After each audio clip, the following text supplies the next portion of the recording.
परीक्षा में अधिकतम अंक कैसे प्राप्त करें। विद्यार्थियों, आज हम इसी विषय पर वीडियो लेकर आए। सभी विद्यार्थी बोर्ड की परीक्षाओं का इंतज़ार कर रहे हैं। परीक्षाओं में ज़्यादा समय नहीं बचा है। पूरे वर्ष से सभी विद्यार्थी कड़ी मेहनत, पक्की लगन और पूर्ण शिद्दत के साथ अध्ययन कर रहे हैं। किंतु विद्यार्थी, आपने देखा होगा, बहुत सारी मेहनत करने के बाद भी हमको परीक्षा में अच्छे से अच्छे नंबर प्राप्त नहीं हो पाते। ना ही हम जिले की प्रवीण सूची में और ना ही हम प्रदेश की प्रवीण सूची में स्थान बना पाते। आज हम जो वीडियो लेकर आए हैं, इस वीडियो के माध्यम से हम आपको प्रवीण सूची में स्थान बनाने के लिए कुछ महत्वपूर्ण ट्रिक्स देंगे। आशा करते हैं कि आप इनको का अनुसरण करते हुए आगामी बोर्ड परीक्षा में अधिकतम अंक प्राप्त कर सकें। विद्यार्थियों, परीक्षा चाहे किसी भी बोर्ड की हो, 10वीं की हो, 12वीं की हो या विभिन्न प्रकार की प्रतियोगी परीक्षाएं या प्रवेश परीक्षा, इन सभी परीक्षाओं में अंक कम आने का मूल कारण है पाठ्यक्रम को सुनियोजित ढंग से विभाजित ना करना और ना ही उसको सुनियोजित ढंग से अध्ययन करना। विद्यार्थियों, जितनी भी परीक्षाएं होती हैं, सभी परीक्षाओं का परीक्षा मंडल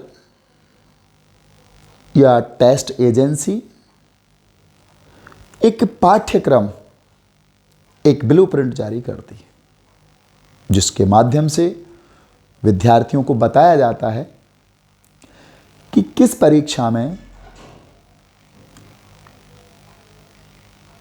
किस इकाई से कितने अंक के प्रश्न पूछे जाएंगे और प्रश्नों का स्वरूप कैसा होगा।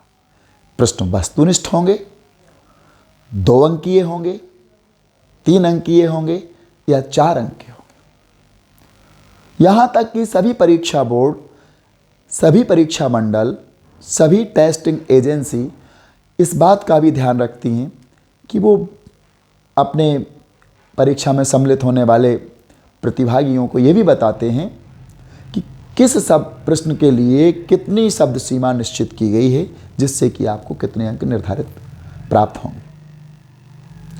तो विद्यार्थियों, सबसे पहले हमारा काम है, जो पहली बात है आती है कि जो भी हमारा पाठ्यक्रम हमारे परीक्षा एजेंसी के द्वारा निश्चित किया गया है, उस पाठ्यक्रम का हमें अच्छे से अवलोकन करना है।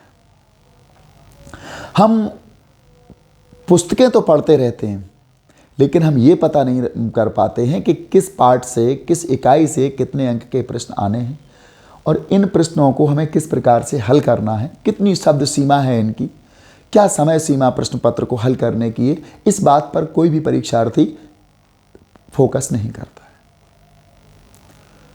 किंतु विद्यार्थी, आज हम इस बात को भली भांति समझ लें कि जब भी किसी परीक्षा में हमें अधिकतम अंक प्राप्त करने हैं, तो सबसे पहले हमें उस ब्लूप्रिंट को या परीक्षा एजेंसी के द्वारा परीक्षा पूर्व में जारी किए गए पाठ्यक्रम को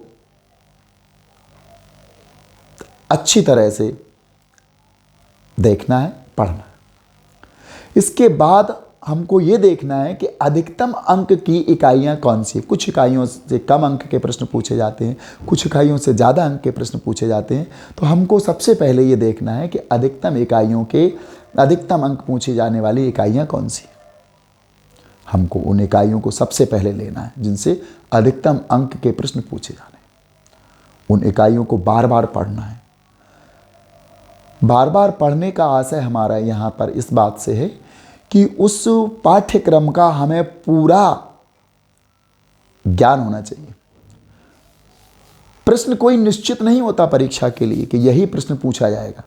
प्रश्न तो कुछ भी हो सकता है, बशर्ते कि आपको पाठ्यक्रम आता हो। यदि पाठ्यक्रम आपको आता होगा, पाठ्यक्रम आपने पढ़ा होगा, तो प्रश्न किसी भी प्रकार का हो आप आसानी से हल कर सकते हैं। तो सर्वप्रथम आपको इस बात का ध्यान रखना है कि पाठ्यक्रम में किस पाठ से, किस इकाई से कितने अंक के प्रश्न पूछे जाने हैं, उनको एक डायरी में, एक नोटबुक में अलग से हम नोट कर लें और हम सबसे पहले उन प्रश्नों को देखें जो आसानी से हमारी समझ में आ रहे हैं, जो सरलता से हमारी समझ में आते हैं, हम पहले उनको देखें। तत्पश्चात कुछ प्रश्न ऐसे होते हैं जिनका लेवल थोड़ा सा सरलता से कठिनता की ओर पहुंच जाता है। उसके बाद हमें उन प्रश्नों को भी देखना है। उन प्रश्नों में के माध्यम से हमको इस बात की ओर आगे बढ़ना है कि अब हमारा जो लक्ष्य है वो हम उसकी तरफ धीरे धीरे बढ़ रहे हैं। थोड़े से कठिन प्रश्नों को भी अगर हम अच्छे से कर लेते हैं, प्रश्न को समझ लेते हैं, इसके बाद हम अत्यंत कठिन जो प्रश्न होते हैं, कठिनाई स्तर के प्रश्न होते हैं, उनकी तरफ जाते हैं। मध्य प्रदेश माध्यमिक शिक्षा मंडल तो यहाँ तक भी अपना ब्लूप्रिंट जारी करता है। 40% अंक सरल, 45% मध्यम और 15% कठिनाई स्तर के प्रश्न पूछे जाते हैं। तो विद्यार्थियों, हमको यहाँ इसी बात का ध्यान रखना है कि इस पाठ्यक्रम से कि किस इकाई से कितने अंक के प्रश्न पूछे जाने हैं और हमें उन प्रश्नों का एक क्रम बना करके नियमित उनका अभ्यास करना है और उस इकाई को बार बार पढ़ना है जिस इकाई से अधिकतम अंक के प्रश्न हमसे पूछे जाते हैं।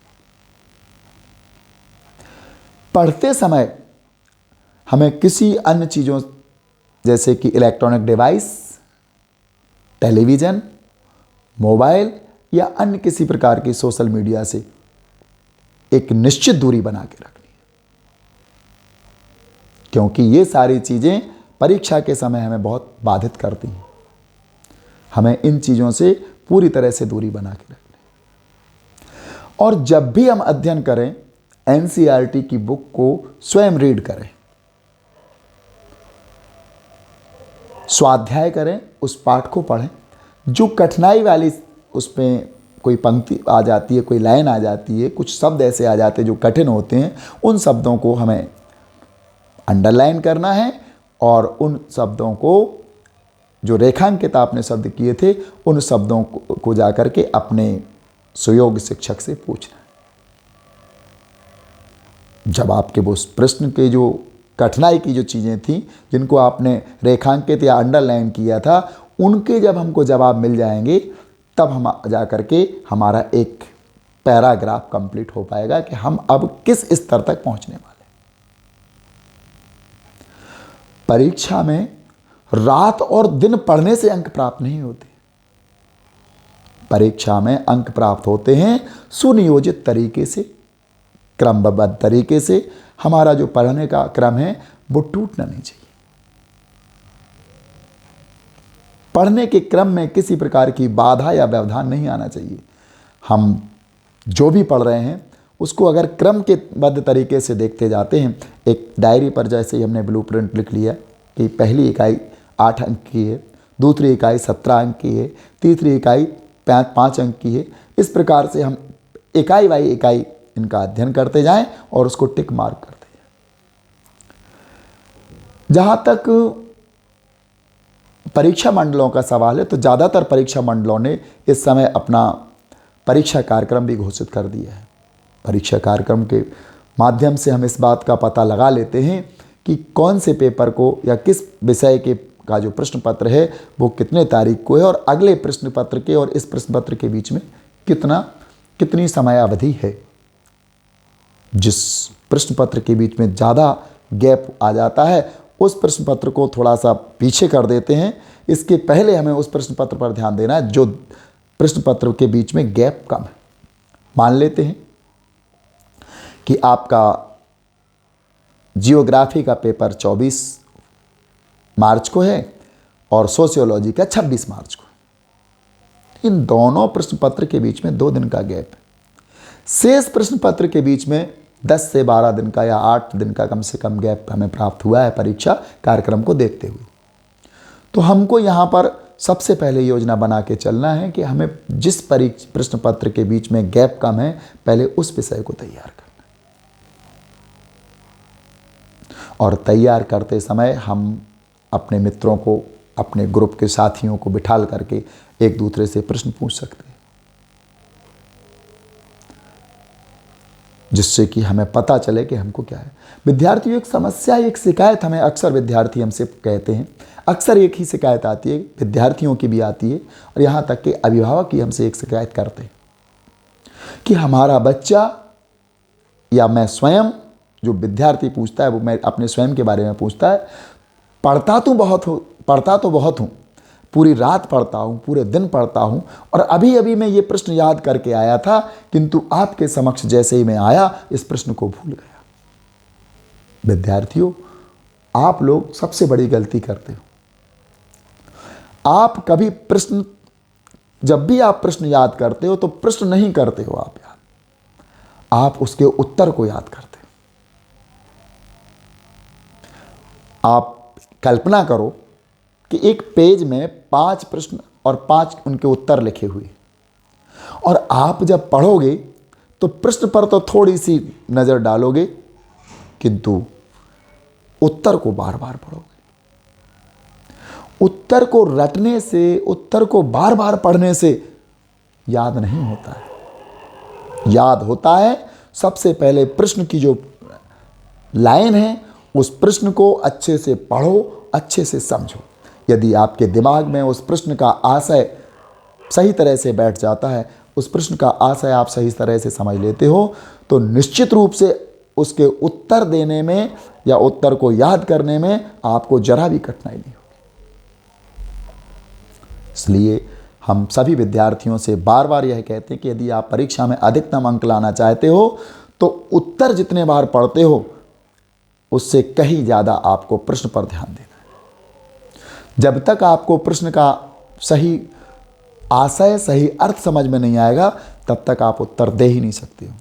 और जो भूलने की बात करते हैं विद्यार्थी कि हम बहुत पढ़ते हैं और भूल जाते हैं, उसका कारण यही है क्योंकि उन्हें प्रश्न याद रहते ही नहीं है, उन्हें तो उत्तर याद है।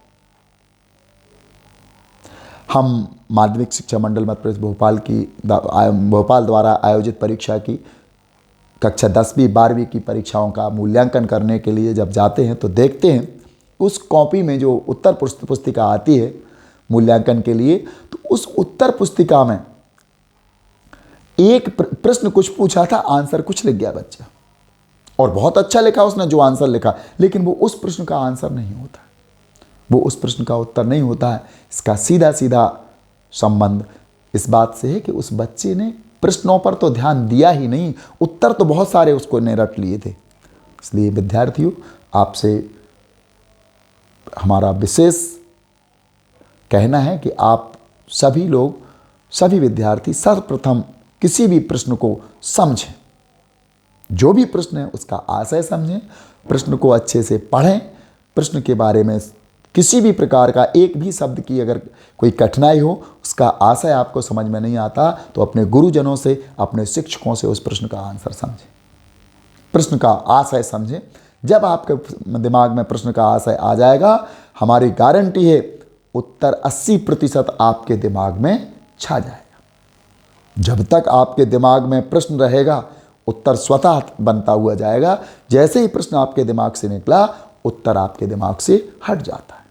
भले ही आपको खूब पढ़ाओ, पूरी रात पढ़ाओ, लेकिन जैसे ही कोई प्रश्न आपसे पूछता है, आपको ये पता ही नहीं रहता है कि हमसे किस प्रश्न का उत्तर पूछा जा रहा है, क्योंकि आपने प्रश्न देखे ही नहीं। प्रश्न पर तो एक बार नजर डालते, कई बच्चे तो ये भी देख लेते कि प्रश्न नंबर 8वां, 9वां, 7वां और 10वां, मतलब उसकी क्रम को, उसके क्रमांक को देख लेते हैं, प्रश्न पर तो ध्यान ही नहीं देते। ऐसे विद्यार्थियों को प्रश्न याद नहीं होते हैं, और अगर होते भी हैं तो क्षणिक होते हैं, 1 दिन के लिए, 2 दिन के लिए, परीक्षा में जा करके वो सब कुछ भूल जाते हैं। तो आज के वीडियो में हम आपको केवल 2 बातें बताते हैं। कल के वीडियो में हम आपके लिए कुछ और ट्रिक्स लेकर आएंगे, जिससे आप परीक्षा में अधिकतम अंक प्राप्त कर सकें। नमस्कार।